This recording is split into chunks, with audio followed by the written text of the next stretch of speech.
আসসালামু আলাইকুম। আমার চাকরি প্রত্যাশী ভাই ও বোনেরা, আশা করি আপনারা সকলে ভালো আছেন, আমিও ভালো আছি।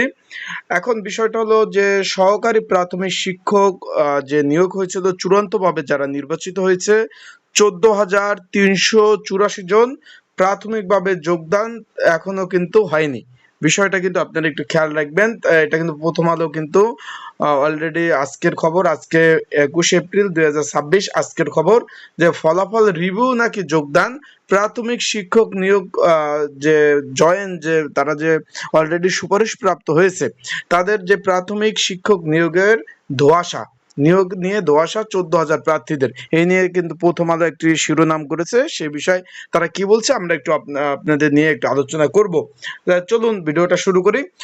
সহকারী প্রাথমিক বিদ্যালয় সহকারী শিক্ষক পদে চূড়ান্তভাবে নির্বাচিত 14,384 জন প্রার্থী যোগদান যে প্রক্রিয়া নিয়ে চরম অনিশ্চয়তা তৈরি হয়েছে।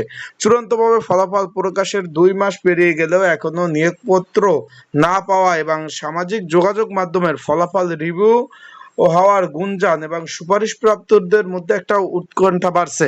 কারণ আপনারা অনেকেই এই 2 দিন যাবৎ কিন্তু একটা গুঞ্জন কিন্তু একটা শুনতে পাচ্ছেন যে শিক্ষামন্ত্রী বলছে যে ফলাফল রিভিউ হবে, যে এই যে 14,000 যারা পাশ করছে, ডিভাইস পার্টি আছে, এই সেই ইত্যাদি ইত্যাদি নিয়ে তারা কিন্তু কথা বলছে যে তার এই গুঞ্জন কিন্তু সামাজিক যোগাযোগ মাধ্যমেই এই নিয়ে তারা কিন্তু টেনশন আছে। এমন পরিস্থিতিতে দ্রুত যোগদান এবং কার্যক্রম সম্পাদনের দাবিতে আজ সোমবার ঢাকা বিশ্ববিদ্যালয় কেন্দ্রীয় লাইব্রেরির সংবাদ সম্মেলন করেছে চাকরি প্রার্থীরা।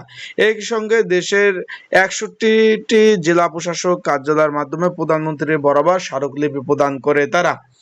গত 8 ফেব্রুয়ারি নিয়োগ চূড়ান্ত ফলাফল প্রকাশ করে। এরপর 22 ফেব্রুয়ারি থেকে 1 মার্চের মধ্যে স্বাস্থ্য পরীক্ষা, ডোপ টেস্ট সহ এবং সব ধরনের সনদ যাচাই বাছাই কাজ সম্পন্ন করা হয়।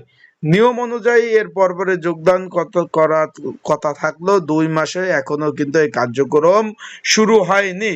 অনিশ্চয়তা এবং রিভিউ গুঞ্জন কয়েকদিন ধরে ফেসবুক বা বিভিন্ন সামাজিক যোগাযোগ মাধ্যমে খবর ছড়িয়ে পড়েছে যে সহকারী শিক্ষক নিয়োগ এর ফলাফল আবার পুনরায় যাচাই বাছাই করা হতে পারে। এই নিয়ে কোনো আনুষ্ঠানিক বক্তব্য না থাকলেও সুপারিশপ্রাপ্ত প্রার্থীদের মধ্যে তীব্র আতঙ্ক এবং অনিশ্চয়তা তৈরি হয়েছে। নাম প্রকাশে অনিচ্ছুক একজন চাকরি প্রার্থী প্রথম আলোকে বলে, ফলাফল প্রকাশের 2 মাস পর রিভিউ এমন গুঞ্জন আমাদের মানুষ যে মন যে মানসিকতা রয়েছে তা যন্ত্রণায় ফেলেছে। দীর্ঘ লড়াই শেষে নির্বাচিত হয়েও কেন আমরা ক্লাসরুমে ফিরতে পারছি না তা আজও সুরাহা নেই।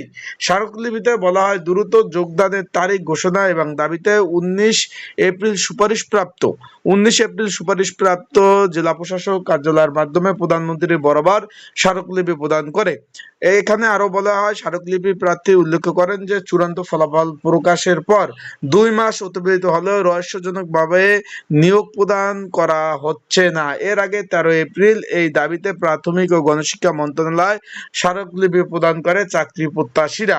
তারা বলেন 61টি জেলায় হাজারো প্রার্থী মেডিকেল, ডোপ টেস্ট ইত্যাদি ইত্যাদি সম্পন্ন হওয়ার পরও মন্ত্রণালয় থেকে সুনির্দিষ্ট কোনো ঘোষণা না আসায় তারা সামাজিকভাবে হেয় প্রতিপন্ন এবং বিভিন্নভাবে বিভিন্ন ধরনের প্রবলেম সম্মুখীন হচ্ছেন তারা বলছে।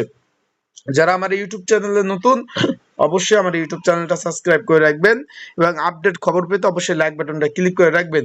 এদিকে নিয়োগ নিয়ে সৃষ্টি ধোঁয়াশা কাটাতে এবং নিজেদের অবস্থান তুলে ধরতে আজ বেলা 3টায় ঢাকা বিশ্ববিদ্যালয় মধুর ক্যান্টিনে এক সংবাদ সম্মেলনে দিয়েছে চূড়ান্ত ইত্যাদি ইত্যাদি ইত্যাদি ইত্যাদি যা বললাম তাই মানে তারা প্রধানমন্ত্রীর হস্তক্ষেপ চেয়েছে। যেহেতু প্রায় 2 মাস অতিবাহিত হয়ে গেছে এখনো কিন্তু এই যে চূড়ান্ত যে নিয়োগটা বা যোগদান চূড়ান্ত তো ফলাফল প্রকাশ করছে এখনো কিন্তু যোগদান কিন্তু এখনো হয়নি। তাই তারা জেলা প্রশাসক